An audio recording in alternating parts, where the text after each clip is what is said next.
any suggestions? Question number 544, Sri George Fernandez. 544.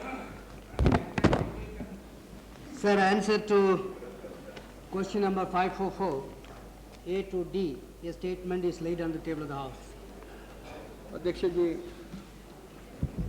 मंत्री जी ने जो जानकारी अपने उत्तर में दी है उससे ये दिख रहा है कि पिछले 5 सालों में देश में संगठित क्षेत्र में यानी 10 और उससे अधिक कर्मचारी जहां पर काम में लग जाते हैं, जो कुल नए रोजगार पैदा हुए हैं या कुल रोजगार पैदा हुए हैं वो 8,85,000 है। ये बात सही है कि कुछ पुराने रोजगार अपने ढंग से खत्म होकर वहां नए रोजगार भी आए हों, लेकिन कुल जो ज्यादा रोजगार पैदा हुए वो 8,85,000 हैं, जिनमें से निजी क्षेत्र में 6,66,000 और सार्वजनिक क्षेत्र में 2,19,000 हैं। अब ये रोजगारों के बारे में भी अध्यक्ष हमें थोड़ी सी परेशानी ये है कि अभी जो वित्त मंत्री ने बजट रखी थी उस बजट के साथ सरकारी क्षेत्र में जो रोजगार हैं तो वो सबकी एक सूची आपने दी थी, पूरा ब्यौरा दिया था, और उसमें मुझे बहुत परेशानी करने वाले 2 आंकड़े थे। एक रेलवे के अंदर 1996 में जहां 15,89,000 कर्मचारी हैं, वहां 98 में 15,51,000, यानी कुल मिलाकर 37,000 रोजगार कम हो गए। और इनके गृह विभाग में, सरकार के गृह विभाग में, पुलिस खाते में जहां 96 में 5,16,810 पुलिस सिपाही थे, पुलिस कर्मचारी थे, वहां 98 में 5,87,347, यानी 70,537 पुलिस कर्मियों की तादाद बढ़ाने की इनकी इंतजामी हुई है।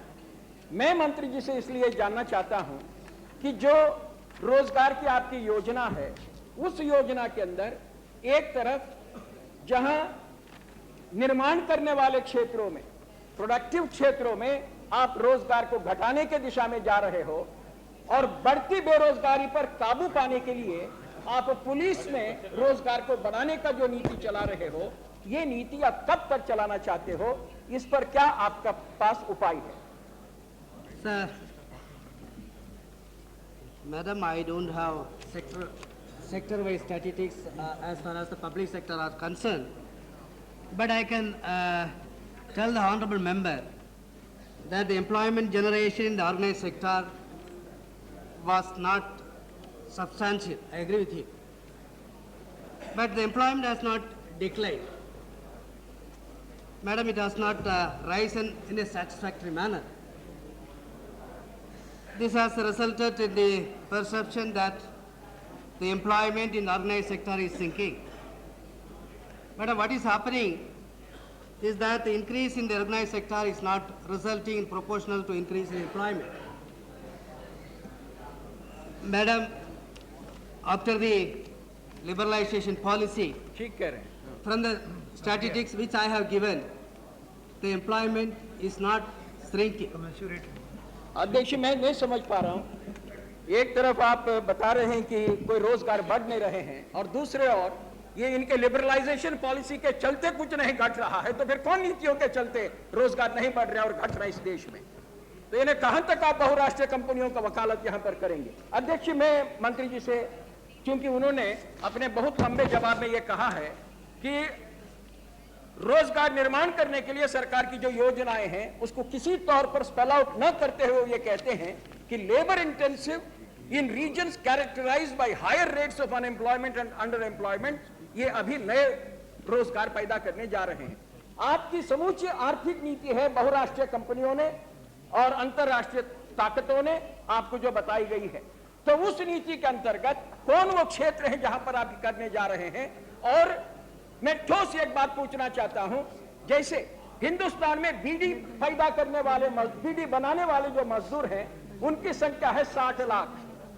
ये 60 लाख मजदूरों का रोजगार आपके वित्त मंत्री ने जो छोटी सिगरेटों के ऊपर एक्साइज ड्यूटी को कम करके और बीड़ी के ऊपर एक्साइज ड्यूटी को लगाकर ये सिगरेट को बाजार में ज्यादा बेचने का इंतजाम किया और बीड़ी के उद्योग को खत्म किया।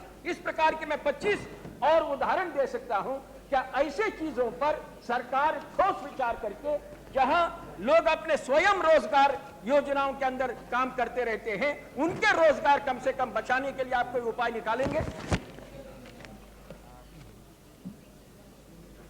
Madam, the strategy of the government in all plans to increase the employment opportunity to reach full employment.